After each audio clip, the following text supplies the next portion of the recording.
Good day everyone, Fix Monks here. Today's video is for awareness only. So, papakita ko lang sa inyo yung nabili kong dry belt sa Shopee.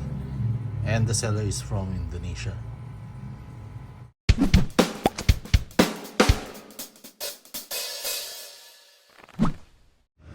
So, upon checking, nakita ko nga to, yung belt natin, dry belt.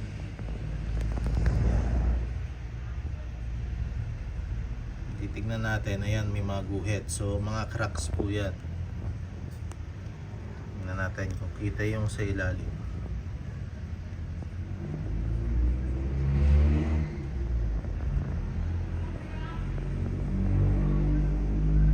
So, ayan. Madami na siyang cracks.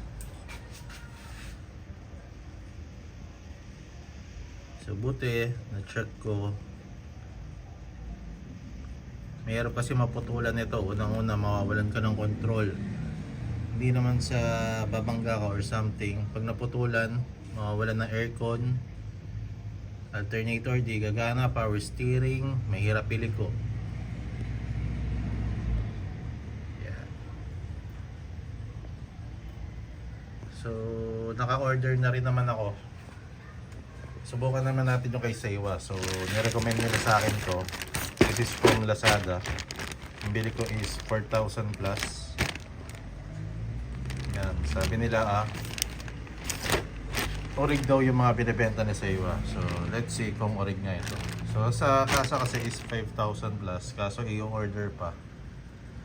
Eh, natatakot ako ng biyahe. Baka maputulan. So, ito dumating after 2 days ng pagka-order ko. So, umorder ako ngayon. The day after tomorrow, dumating. So sa kasa parang earliest is 3 weeks. So 3 weeks to 2 months. Kaya napilitan ako order online. Pero since madaming nag-recommend kay Seiwa, try natin kung legit niya talaga. Then after 6 months siguro, check natin yung belt niya. Okay, so again, bago tayo lumakad or mag long drive, check natin lahat. Pati itong dry belt natin, check din natin. Okay, so natanggal na natin. Ito yung dating nakakabit.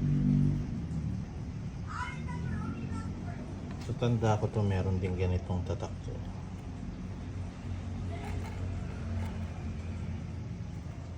So ito yung bago.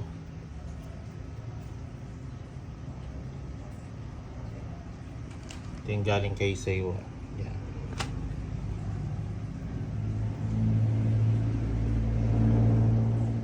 Ito yung tatak niya dati. Nawala na. Tapos ito yung mga cracks. Oh.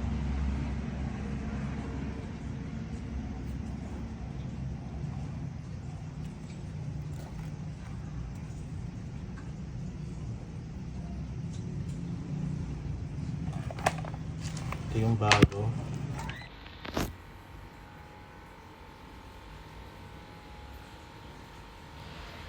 So, ikakabit ko na ito, then gagawa natin ang review after a few months.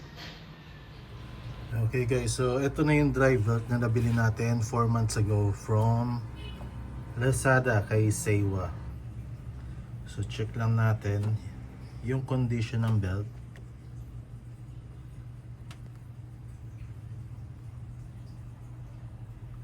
Yan.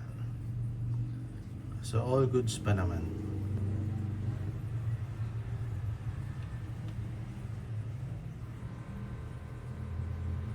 So wala pa naman siyang cracks. And looking good pa naman po.